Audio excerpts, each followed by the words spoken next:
वालेकुम वरहमतुल्लाहि वबरकातुहू। तजल्लियात नबूवत अल्लाह के रसूल मोहम्मद सल्लल्लाहु अलैहि वसल्लम की ज़िंदगी पर लिखी गई किताब पर के 13वें हिस्से में हम दाखिल हो चुके हैं। आइए जानते हैं अल्लाह के रसूल की ज़िंदगी में आगे क्या हुआ। इस्लाम की एलानिया तबलीग, कराबतदारों में तबलीग।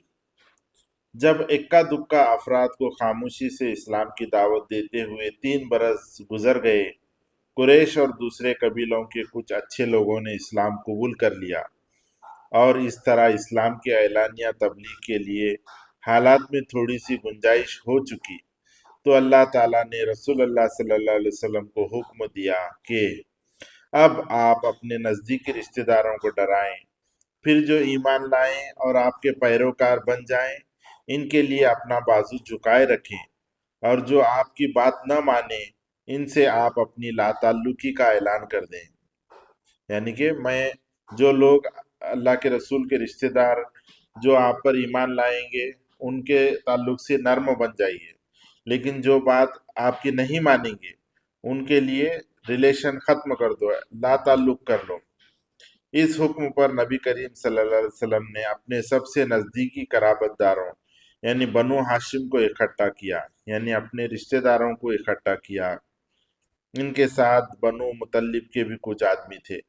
आपने इन सब के सामने अल्लाह की हम्द व सना की, इसकी वहदानियत यानी अल्लाह एक है इसकी शहादत दी। फिर बड़े अच्छे अंदाज में इनके लिए अपने इखलास का इजहार किया, यानी कि उन लोगों को बताया कि मैं आपके ताल्लुक से काफ़ी मुखलिस हूँ, यानी आपका भला चाहता हूँ, और अल्लाह वाहदहू ला शरीक की कसम खाकर बतलाया कि मैं तुम्हारे लिए खुसूसन और तमाम इंसानों के लिए उमूमन अल्लाह का रसूल हूँ। यानी अल्लाह के रसूल ने बताया कि अल्लाह ने मुझे तुम्हारे लिए ख़ास अपना रसूल बनाया है और दूसरे लोगों के लिए आम रसूल बनाया है, उमूमन रसूल बनाया है, यानी दुनिया के दूसरे लोगों के लिए।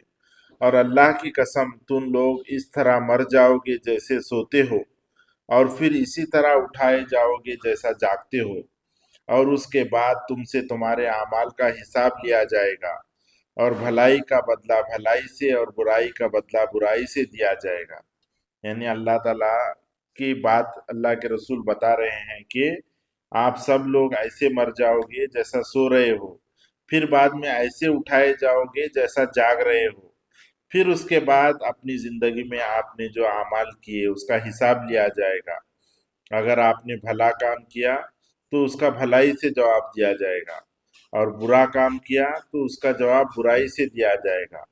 फिर या तो हमेशा के लिए जन्नत होगी या हमेशा के लिए जहन्नम होगी।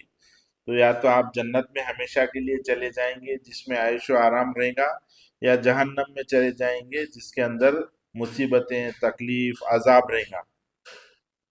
नबी करीम सल्लल्लाहु अलैहि वसल्लम की बातें सुनकर सब ने नरमी से गुफ्तगू की। फिर आपके चचा अबू लहब ने कहा, इसका हाथ इससे पहले पकड़ लो कि अरब इसके खिलाफ इकट्ठा हो, वरना उस वक्त अगर इसको इनके हवाले करोगे तो जिल्लत उठाओगे, और अगर उसे बचाना चाहोगे तो मारे जाओगे। यानी कि अबू लहब ने कहा कि ये बच्चे का हाथ पकड़ लो और इसको रोको इस बात से। अगर हम क्योंकि अगर ये बात फैल जाएंगी तो अरब, पूरे अरब इसके खिलाफ हो जाएंगे, और अगर हम हमारे बच्चे को अरबों के हवाले कर देंगे तो हम जलील हो जाएंगे, और अगर हम लड़ने को बैठेंगे तो हम तमाम मारे जाएंगे। मगर आपके चचा अबू तालिब ने कहा, तुम्हें जो हुक्म मिला है उसे कर गुजरो, वल्लाह मैं मुसलसल तुम्हारी हिफाजत और तुम्हारा बचाव करता रहूंगा। अलबत्ता मेरा जी नहीं चाहता कि मैं अपने वालिद अब्दुल मुतल्लिब का दीन छोड़ दूं।